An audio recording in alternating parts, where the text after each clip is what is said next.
নারায়ণগঞ্জের ২৫০০ উপজেলায় ব্রাহ্মণদী ইউনিয়নের বালিয়াপাড়া এলাকায় চাঁদাবাজির অভিযোগে সোহেল নামে এক ইউপি সদস্য গণপিটুনিতে নিহত হয়েছে। নিহত সোহেল বালিয়াপাড়া এলাকার মকবুল হোসেনের ছেলে ও ব্রাহ্মণদী ইউনিয়নের ৩ নম্বর ওয়ার্ড সদস্য। সোমবার সকালে সোহেল ও তার ৩ সহযোগী নিয়ে জয়নায়ক শরীফের পরিবারকে জিম্মি করে চাঁদা দাবি করেন। এমন খবর ছড়িয়ে পড়লে বিক্ষুব্ধ এলাকাবাসী তাদের ধাওয়া দেয়। এতে সোহেলের সহযোগীরা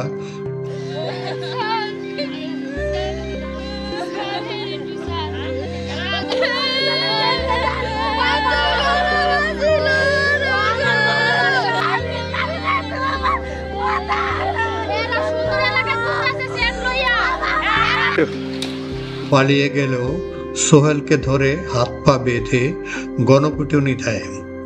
ফলে ঘটনাস্থলে মৃত্যু হয় ইউপি সদস্য সোহেলের। পুলিশ ঘটনাস্থলে গিয়ে পরিস্থিতি নিয়ন্ত্রণে নেয়।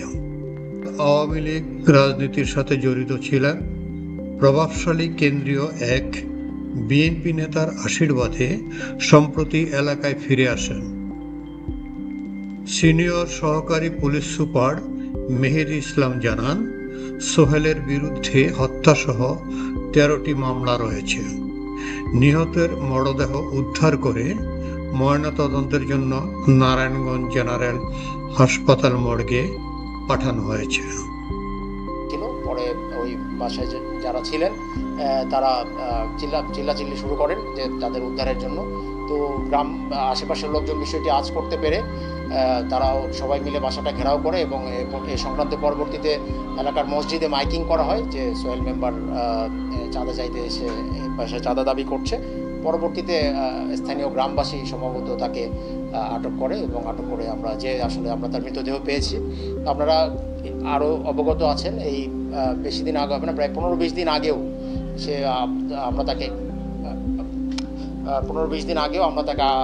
তার বাসাবাড়িতে অগ্নিসংযোগ করা হয়। স্থানীয় গ্রামবাসী করেছিল, কারণ সে এলাকার মানুষজনের মধ্যে একটা ত্রাসের রাজত্ব সৃষ্টি করেছিল। এবং আপনারা এটাও অবগত আছেন তার বিরুদ্ধে মাদক, চাঁদাবাজি, অস্ত্র আইনে সহ প্রায় ৮ থেকে ১০টির মতো মামলা আমাদের থানায় আছে। তো এই বিষয়ে আমরা আসলে ঘটনাস্থলে যেয়ে তাকে নিহত অবস্থায় পেয়েছি এবং তার লাশ উদ্ধার করে আমরা থানায় নিয়ে এসেছি এবং এ বিষয়ে আইনগত ব্যবস্থা প্রক্রিয়াধীন আছে।